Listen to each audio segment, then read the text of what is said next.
Hello, and welcome to yet another podcast. I'm your host, as per usual. We are going to have a monologue. However, not as usual. Today I'm going to simulate, attempt at the very least, to simulate a conversation between two people.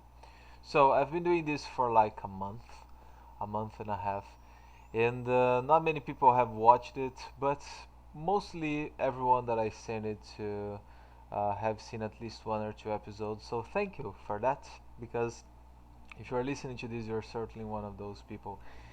And my friend was listening to, I think, the sixth episode um, last Wednesday, and he was telling me how this guy knows me for like 20 years, right? So he knows me pretty well, and he was telling me how he expected me to be talking about all the conversations I have with myself, because I think everybody talks, alone.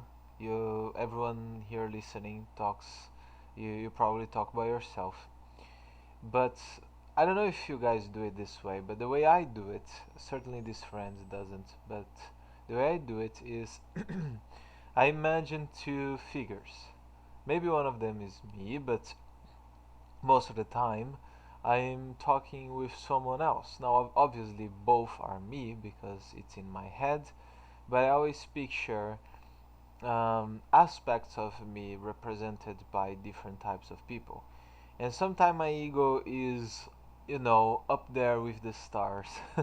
And I imagine myself with doing something grand, or as someone who's done something grand. Again, even though I don't imagine myself as that person, if I'm talking as one of them, that's how it works. It's projecting. And I thought we could have today's monologue be about a conversation between a Nobel Prize winner and an athlete. Now, could be a gold medal winner, could be a champion of the world's strongest man, which is a competition on fans watching. Uh, I have heroes both like Tolstoy or Richard Feynman, Nobel Prize winners, in the case of both of them, not only once. And I have the case with a very, I find World's Strongest Man competition to be quite entertaining. So that's why both of those came to my head.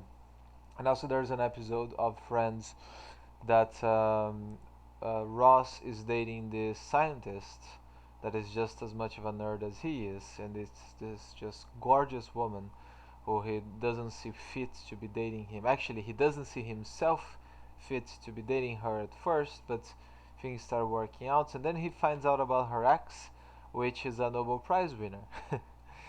And yeah, it's I don't like the latest season so much as the first ones, but that episode was pretty fun. Anyway, so let's see how it goes. All right, let's see how this monologue goes. Not gonna be the whole podcast, just a section of it, but most likely it will take most of this podcast's time. So if you're not interested in that, just skip ahead and see whatever I do by the end of it. All right, so okay, in my head, I'm gonna give both these guys names. Even though they don't exist and they are based on today, one of them, the strongman, is going to be Hall, and the Nobel Prize winner is going to be Feynman. Right? So, they're both at the gym working out. And Feynman likes to go there to keep healthy. Feynman is a 40-year-old man, and Hall is a 30-year-old man. So they have 10 years apart. Their age differs 10 years, so that's quite significant, one might think, especially regarding strength and especially regarding what Mr. Hall does for a living. He's a strongman, and Feynman is just there to be healthy. We all know that exercising helps memory, helps diction, helps with learning, helps with essentially everything, really. So he naturally knows that as well, so that's why he goes to the gym. And when I say he, I mean Feynman. Feynman saw Hall flexing, you know. He was being recorded for a show or something, and he was this guy flexing. And he saw that even when the recording stopped, he kept flexing. So that bothered Feynman a little bit. He didn't know why, but he felt like he had to talk to this man. Just ask what he did for a living. And so he approached Hall and said, just started asking questions about him.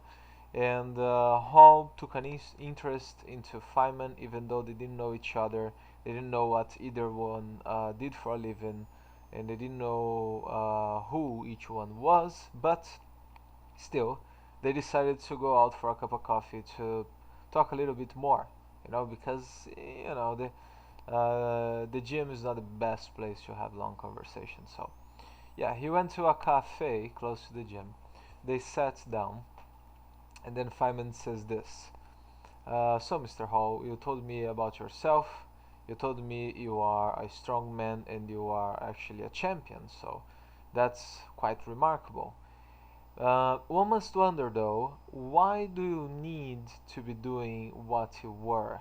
I mean, I saw you, even after the recording was done, I saw you flexing your muscles and looking at other people, and you wanted them to be at awe when in reality, you're just a big guy to them. Nobody knows who you are. Maybe some people do, but it's not the most famous sport in the world, the one you do, the one you practice. So do you do that for just be remembered? Is your ego just too weak or fragile? What do you think it is? And then Mr. Hall lets off a scuffle and he's like, "Listen, Feynman, it's curious for you to come at me and talk about a fragile ego because you, as it seems, came to talk to me for the very reason of the way I acted at the gym. And here I thought you were a fan.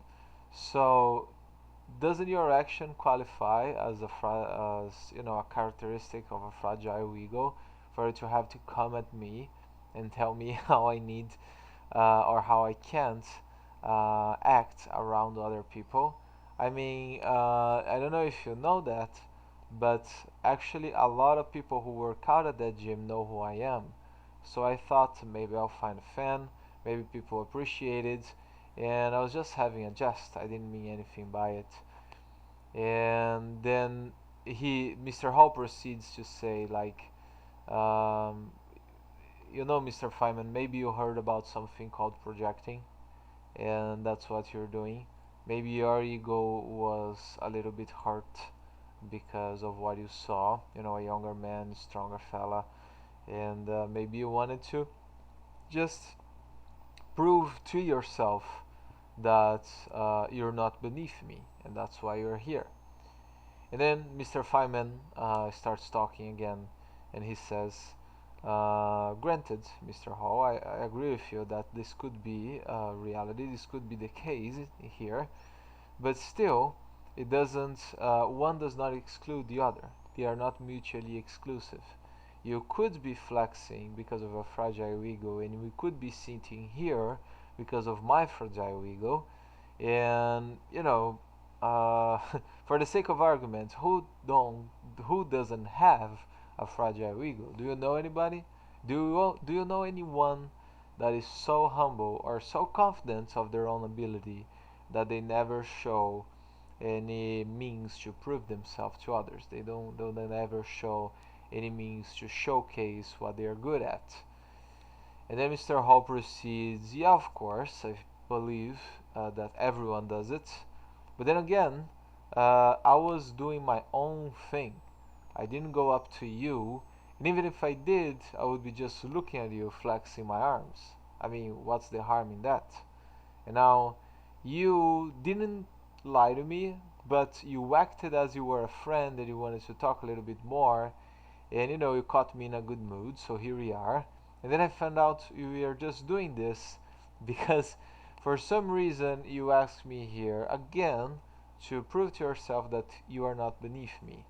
um, You told me that you are a physicist, Mr. Feynman, but um, how do you want to do that? Do you have a plan?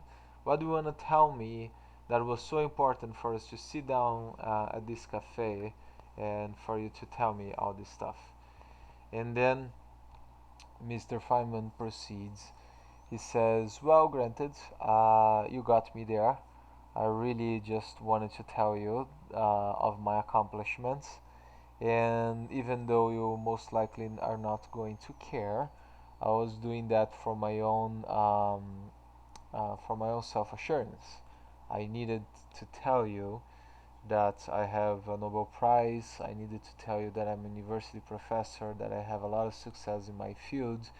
And now that I think about it, I see how petty it is.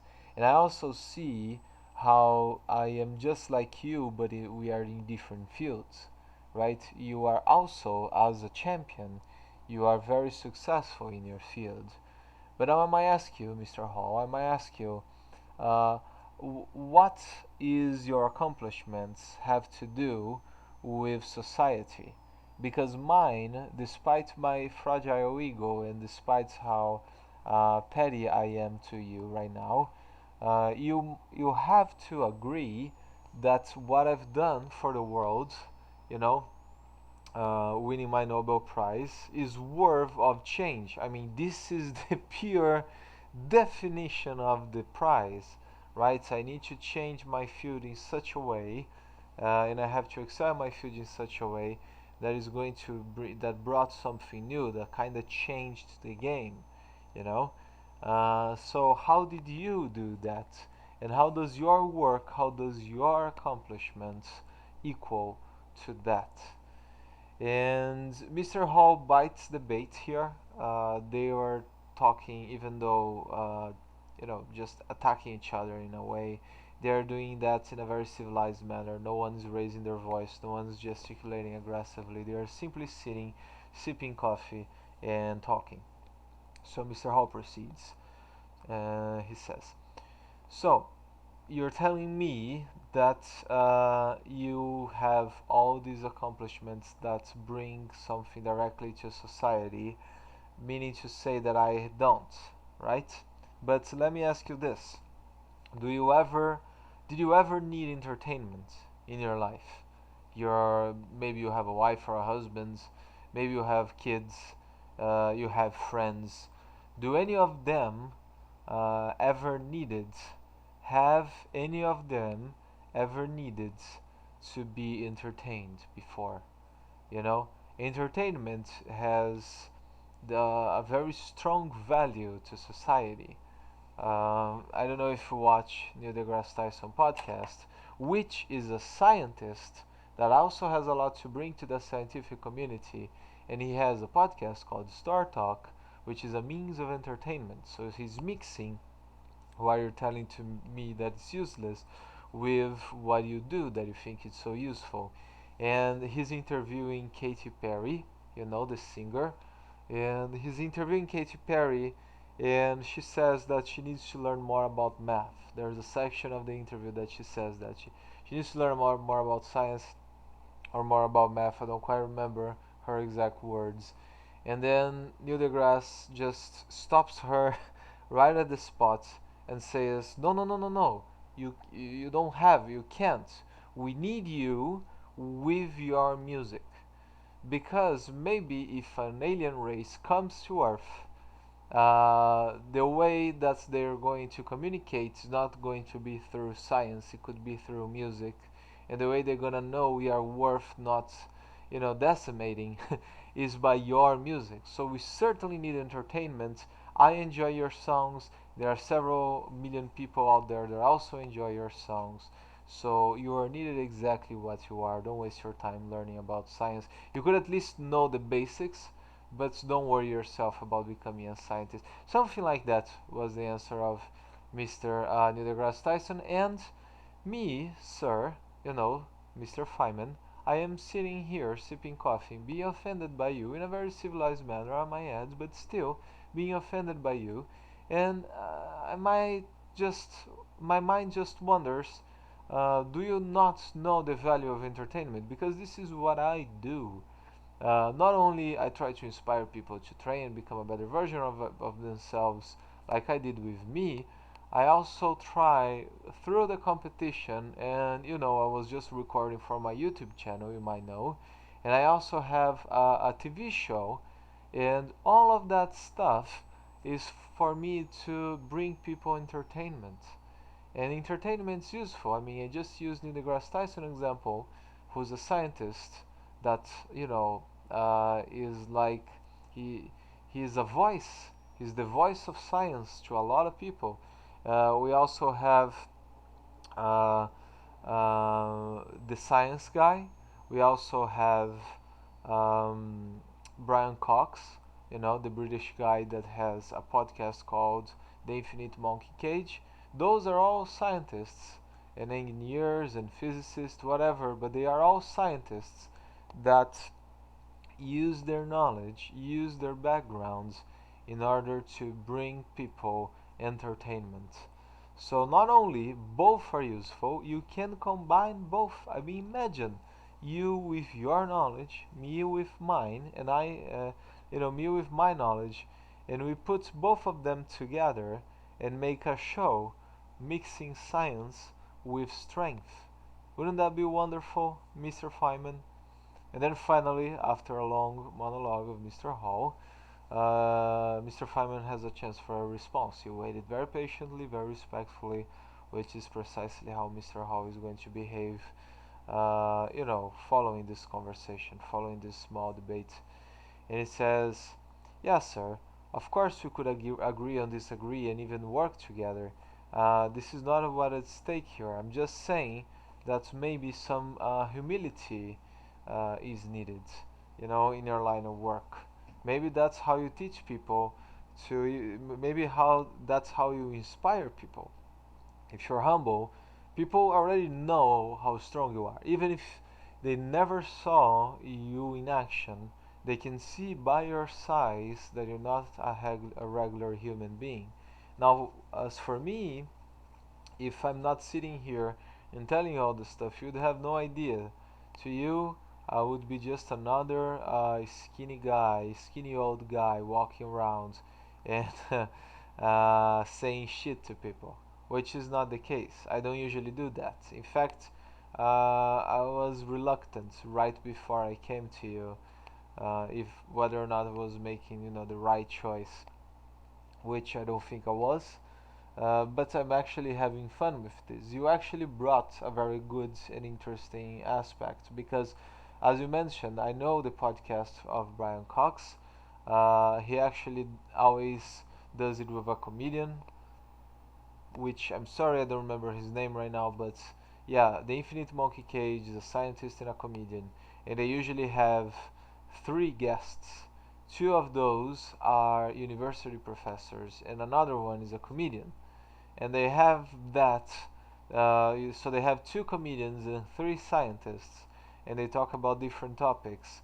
And the comedians are incredibly useful because I don't imagine a podcast just talking about science like they are would be this famous if not for the comedians, if not for the comedic effect and for the quotation marks normal people, the comedians that are not actually scientists should be there listening to the scientists speak, and the scientists need to make at the very least the comedians understand it. And if they can understand it, maybe the general public who's listening to the podcast can also understand it. And maybe this is something very valuable, as you said. Maybe I should consider it a little bit more. Maybe we could have a show together. That's actually not a bad idea. I know that in Brazil there is a podcast called Fronteiras da Ciência, which could be translated to Science Barriers. And all they do is talk about science and science alone. And there is no middle ground. There is no comedian. There is no entertainment effect other than just learning something new about science. And they talk about different things. They usually have a guest, usually a university professor, and it's a very, very good and entertaining podcast, but certainly not aimed to the general public because you need to have at least a basic background of what they are talking about, so you could be able to understand what they are saying, which is not the case with Infinite Monkey Cage, and it's also not the case with another one of my heroes as a kid. One of the reasons I grew up to be a scientist, Mr. Neil deGrasse Tyson. His podcast, Star Talk, also features a comedian, also feature guests that range in the realm of comedic effects and university professors for scientific facts.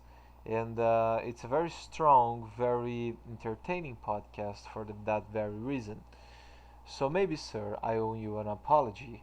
I realize that both our jobs are very important, and maybe even both are just as important in our respective fields. And then Mr. Hall again waited, waiting patiently for Mr. Feynman to finish his bit. Mr. Hall proceeds to conclude that, okay, Mr. Feynman, it was good agreeing to disagree with you, but right now at the end, I think we are just and simply agreeing with each other. Because, yeah, obviously, to me, all you said makes sense. And maybe we could start a show together. I already have a YouTube channel, I already have an audience. You probably already have an audience because of your achievements, so maybe we could join forces and do it together. And Mr. Feynman agrees, and that's just finishing the conversation, finishing this small debate. Just a very quick way for me to show what usually happens around my head. Obviously, around my head, I can actually go further and more in depth because I don't need to worry about structures and things just go really, really, really fast. And when I have to say it out loud, like I just did, it was really interesting because it's a new experience for me. I've never done it like this before. And this type of thing, where you have conversations in your head. I know that for a lot of people, that's how some discussions originate. Um, I've heard again and again, and I've witnessed a few times as well, and I've been the perpetrator of such crime, which is for you to just, let's say you heard something, maybe a friend or a family member, a colleague, a coworker, whatever. Somebody told you something that at the time it meant almost nothing. It meant zero. You barely remembered it. But for some reason, let's say later at night, you are laying down in your bed, looking at the ceiling, in the middle of that pit darkness, and your mind starts to wander. It starts to wonder about your day. It starts to wonder about everything that happened. And then, for no apparent reason, that thing that was irrelevant at the time gets in your head. And you start thinking about it. And you start, let's say the person offended you, let's say they called you something. And you start to think about what you could have said back. But it doesn't stop there. You keep thinking about stuff that could have been said at that very moment. And that's impossible. That is an impossible situation. You know, if I had thought of that back then, I would have said, I would have won the arguments, or I would put the person in their place, whatever, man. You're using the third conditional here. It's an if clause for those who are not familiar with this grammatical structure.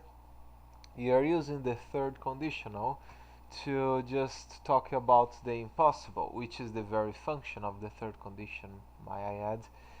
And you can go back to the past, but it doesn't matter. You're laying in your bed, and it means, it looks like you get dumber by the minute. As you put a magnifying glass over something so mild, after a few minutes, it won't be as mild. After a few minutes, it's going to become anger. And depending on how long you allow it to last, it could mean a discussion the next time you see that person.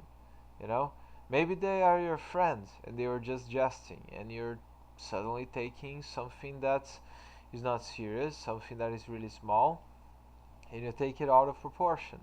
You're making a big deal out of things. And I've seen this happen a few times. When a problem is very small, or when it's not even a problem at all, and people just have arguments about it, man. I don't get it. Like, why are you getting so easily offended? And nowadays, this is going on everywhere.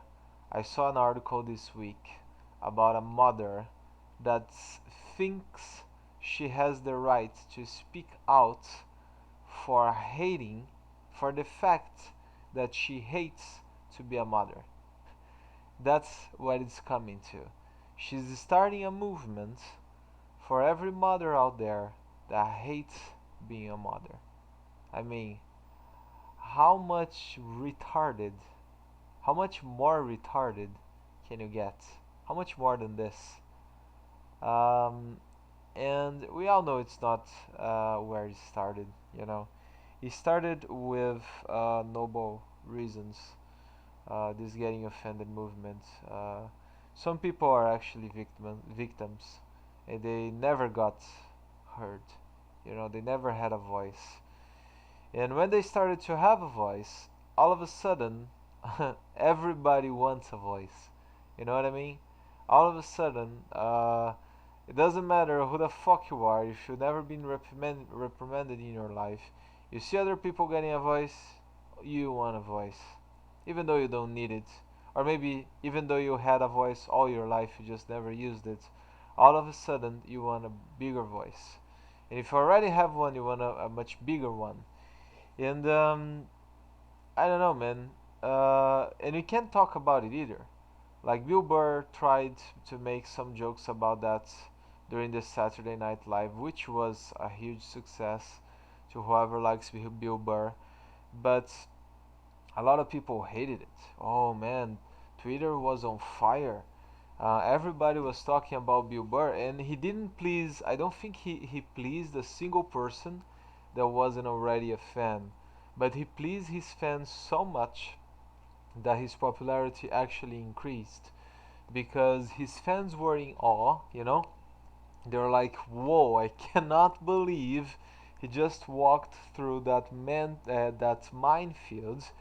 And he got away with it. He got away with it. Bill Burr just called out on white American woman, and how they fight for the rights when they have every single right and every single privilege on earth, and they are out there just fighting to have even more.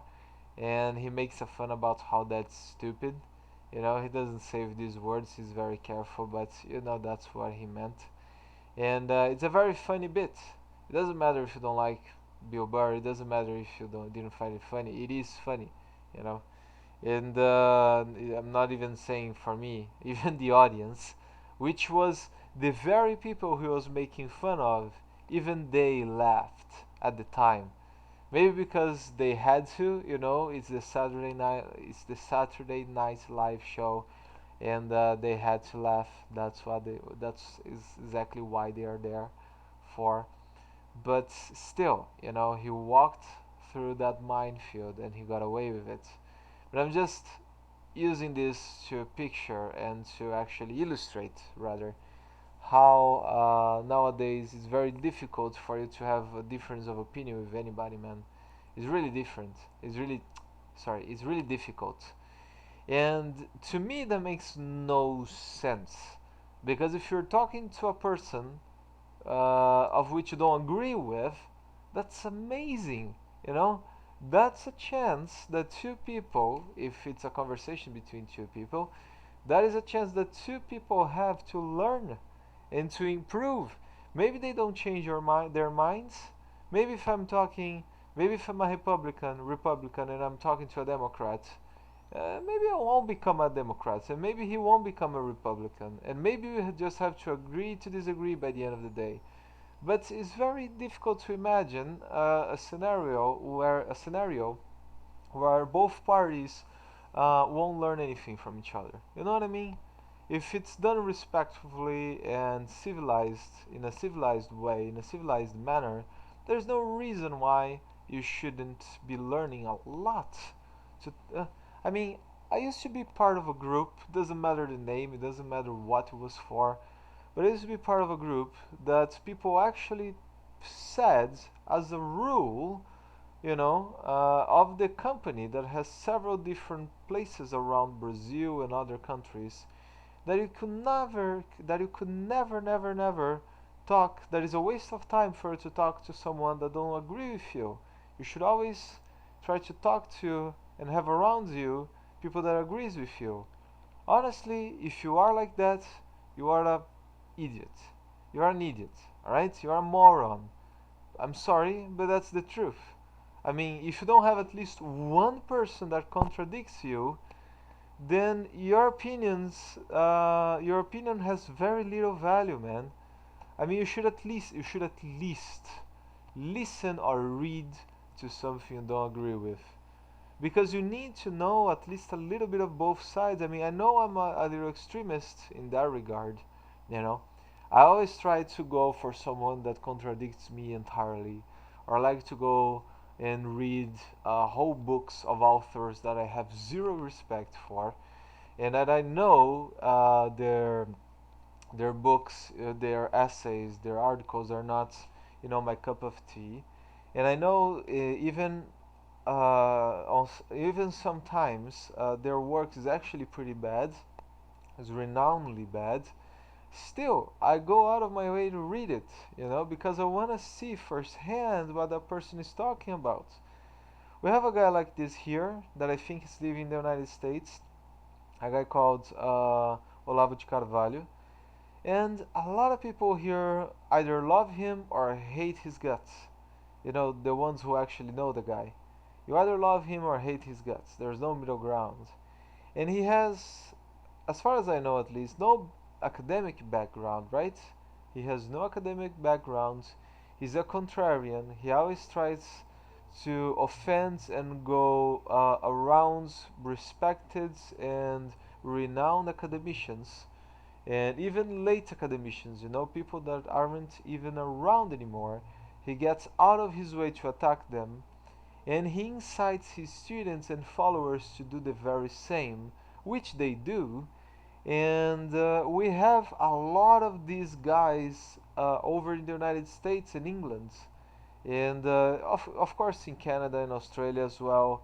Any big English speaking country, we have a lot of these guys that get a lot of repercussion because again they're speaking in English, and no better word to get the word around out there than English. But Jesus Christ, man, if you don't like the guy and you never read him, then how can I respect not your opinion in general, but how can I respect your opinion about him?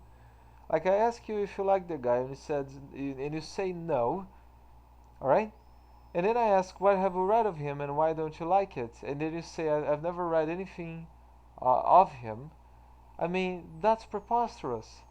I have a friend that also listens to this podcast that doesn't like the guy, but he doesn't say it.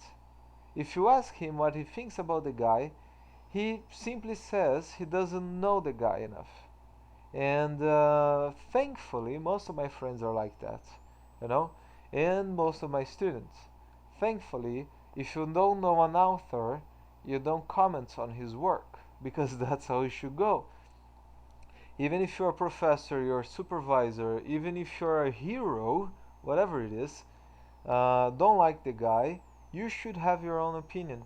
You, at the very least, you have the rights for your own opinion, to your own opinion, sorry, and you should work with it.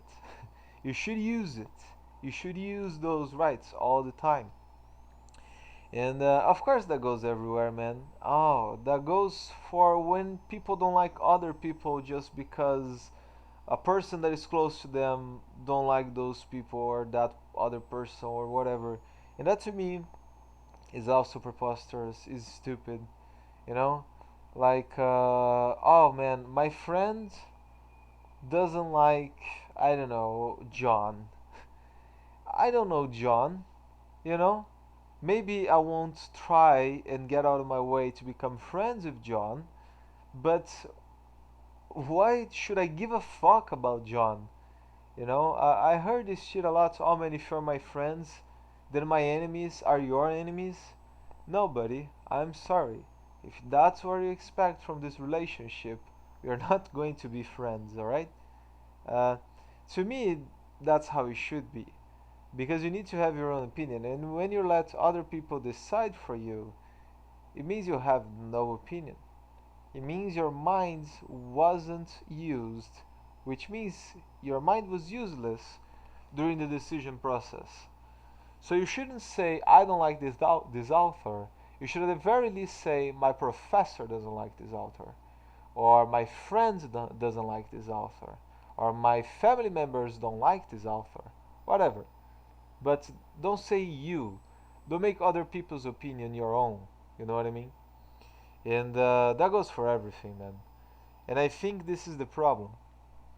Now coming back, when you cannot disagree with people, a lot of people are disagreeing with each other based on other people's opinions, not their own. And a lot of the things that you hear online, that you see on Twitter, that you watch on YouTube, that you see on Instagram or whatever it is, that you see on the news, a lot of this shit people either take for granted and they just think it's right away stupid, or they put it on a pedestal. And that is the holy truth. That is the holy truth. You cannot get in any more holy and truthful than that. And how is that a thing? There is a guy on YouTube. I'm not gonna say his name because I'm actually really disappointed. And for the two people who are going to listen to this, you don't need to look him up, right? Actually, I'm gonna say his YouTube channel. Fuck it. His name is Carl, and yeah, I think it's only fair. He has a YouTube channel called Sargon of Akkad, and this guy is amazing. All right, he's amazing. I don't agree with almost 100% of other things he says nowadays. 2 years ago, or 3 years ago, or however long ago, I don't remember when it was the first time that I just recently noticed that his YouTube channel is have about like 1 million subscribers, which is crazy. I remember listening to this guy when he had like 10,000 subscribers, or something. And it's amazing. He deserves his subscribers, and I think he defines himself as a libertarian, as a conservative, um, as a conservative person, and he seems himself within the conservative party, not within the conservative party politically speaking. I'm just saying, he's a conservative, and I think he's British, but I think if he lived in the United States, he would talk about himself as a Republican. I've seen him defending some of Trump's actions. I see him often talking about how the left is evil and should be avoided and should be fought, and how the left wants to control our morals, how the left wants to dictate our morals and control the way we think, and how maybe not the way we think, but the left wants to control what we speak or what we do not speak. And that's his opinion. And I don't agree with any of that, but some of his videos I learned a lot. So I can never dismiss the guy. I mean, he's quite intelligent, certainly more intelligent than me. And even though he agrees with people that I don't like, and even though he has an opinion that I don't agree with, I've seen many of his videos. And I think he's pretty smart. I think he's pretty well educated. Again, I have no idea if he has a formal education or not. I don't remember actually, because he probably mentioned it during one of his videos. But since I don't remember, I'm not gonna take any of the information out of my ass. He's just a guy that I really like, and I agree about 10% with him. Some of the things he says to me are spot on, But when he's giving his opinion, most of the time I disagree, which is fine. My Twitter is full of people like this as well, because I feel like when I'm listening to him and I'm having these conversations, just like Mr. Hall had with Mr. Feynman in the beginning of the podcast, I'm having these conversations between what I think he would say and myself, and I try to see where we go. And I have friends that are, you know, leftists. They if they were in the United States, they would be certainly affiliated with, not directly affiliated, but anyway, they would support the Democrats, and they would certainly vote for the Democrats during the elections. And here in Brazil, we have a lot of different parties, political parties, which means you would think that means that people just have several different opinions, and there's people from every side of society, and it actually works better. But no, we are just as divided as the United States, if not even more so. People here are deeply divided between the left and the right, just like the United States, for example. And we have so many parties, man, and we have so many different proposals. But in reality, during almost every election so far, since Brazil is a republic, taking out the period where we had the military dictatorship, not considering that period, but all the, I don't know, it's a total of, I guess, 120 years of elected presidents. Maybe less than that because of Vargas. Okay, maybe like 100 years of elected presidents. If you know history, I'm sorry, because I'm probably not factually correct here. But I don't. I think I'm in the ballpark. You know, I think I'm close.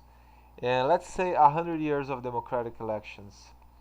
If you're gonna talk about where most people have the right to vote, then it's very recent, man. Then you have less than 40 years, you know, and it's crazy. It's crazy how it goes, really, because we have all these different proposals, all these different parties, but they are convoluted, into just one. In reality, we just have a few. Technically, we have several. We have so many parties, uh, but in reality, we actually don't. It's actually just one or the other, whereas all the smallest parties just end up supporting the big ones by the end of the election. That's usually how it goes, which is a shame. We have a lot of good candidates in the smaller parties, but you know, they have no name, they have nothing going on for them. And I think since right now in Brazil we are facing a very big political crisis, and I honestly think one of the main reasons is because people don't talk to each other about politics. People are fucking afraid to talk about politics. And then obviously, as a result, as a nation, we tend to make bad decisions because we're not talking about it. We're not open to dialogue. We are not open to have a discussion. We are not open to learn. And then, obviously, our decisions are made for us, and then we get stuck with something we probably don't like, and it's all our own fault. You know, a country's politicians is the very reflection of its people, and I believe that statement 100%. Unless, unless you are in a dictatorship, then the people have very little say. But if you are in a democracy, man, you are responsible to elect, so you need to think and act responsibly.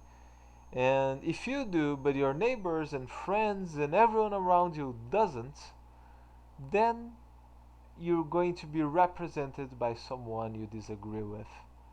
And our terms here go for 4 years, just like in the United States. So, we're gonna be stuck with about 4 years if there's no impeachment.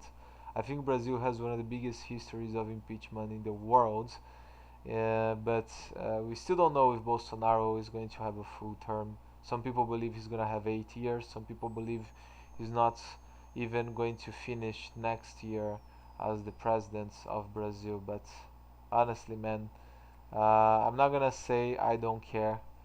Obviously, I do care, you know.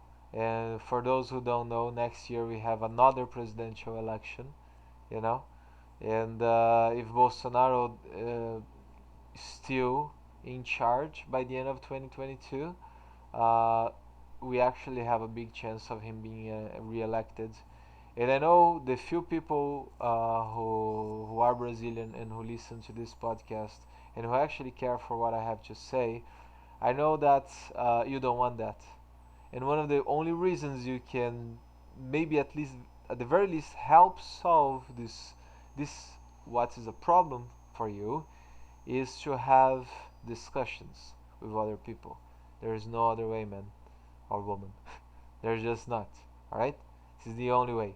Is by having conversations, by understanding people's reasons, and by having a long dialogue about it. Because if you do it like me, that has a podcast that has tops of 7 viewers, or if you just talk to yourself, you're not gonna achieve anything. But if you talk to people in your circle of friends and family, and if you're a teacher, try to not talk to your students, alright? Unless you're open to have a discussion that goes both ways. I try to do that with some of my students, and I really like that because I think, at the very least, I think that I'm allowing a discussion that goes both ways. And if the person is too young, or maybe is not open to have a discussion, they don't just want to be agreed with, I just agree with them. But that is none of you who are listening. I guarantee you that I wouldn't send this podcast to a person that I don't think is ready to listen because it's almost 15 minutes long. So who the fuck uh, who the fuck's gonna listen to this if you already don't like to listen to other people, right? So yeah, those are my 2 cents.